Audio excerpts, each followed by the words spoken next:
The day her dog failed obedience class was the day he saved her son's life. The St. Bernard's name was Orion, and he had been with the Garrett family for 3 years before Bethany stopped dismissing what he was doing. She was a financial analyst. She thought this mattered. It would turn out that her professional knowledge was exactly what delayed her understanding. Garrett and Bethany had Scout, who was 2 years and had recently learned to point at things as a method of requesting them. She pointed at Orion constantly. He bore this with the patience of an animal who had already decided that Scout was the most important thing in the building. The behavior started on a Friday. Nothing obvious. Orion began positioning himself between Scout and a specific area of the house. Not aggressively, not anxiously, simply with the calm, particular resolve of an animal executing a task that required no audience approval. He would stand there. He would wait. If Scout moved toward the area, he moved with her. If she reached for something, he was already there. Bethany moved him the first time. He returned before she'd crossed the room. She moved him the second time with greater deliberateness. He returned in under 4 minutes. By the third day, she'd begun consulting her financial analyst colleagues about canine resource guarding. The wrong question, arriving from the wrong framework, producing entirely wrong conclusions. Her expertise was the problem. She had a category for what she was observing. The category was incorrect.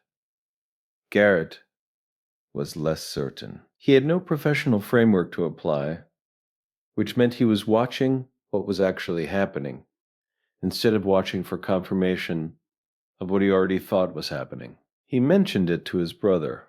His brother said he had heard of something like this. Garrett said he'd heard of it too.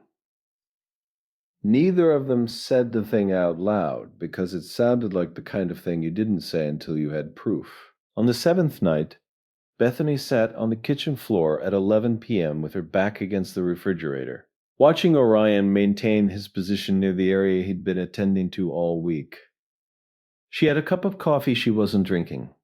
She had her phone with a browser open to a veterinary behavior website she wasn't reading. She was watching the dog. He turned and looked at her once, directly, the kind of look that carries information. Then he turned back. 2 days later, the thing happened. The details are specific, which is why they matter. Orion began a behavior he had never exhibited in 3 years. He moved from his position and pressed himself against Garrett's legs repeatedly, in the direction of the phone that was sitting on the counter. Garrett reached for it. Orion continued pressing toward it. Garrett called the number he needed to call. What the pediatric pulmonologist found was infant breathing difficulty. The pediatric pulmonologist explained the science afterward.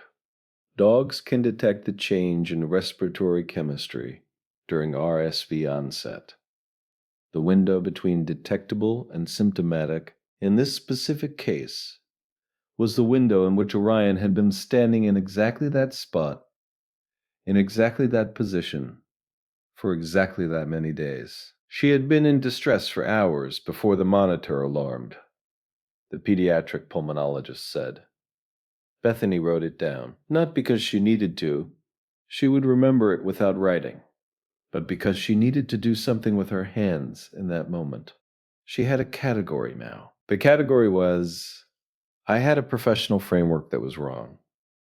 The dog had no professional framework and was right. This is not an abstract thing.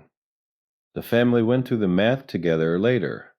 The number of days, the progression of what had been building, the window they'd had. Orion had started attending to the situation before any instrument would have detected it, before any symptom would have been visible, before any human sense would have registered anything as wrong.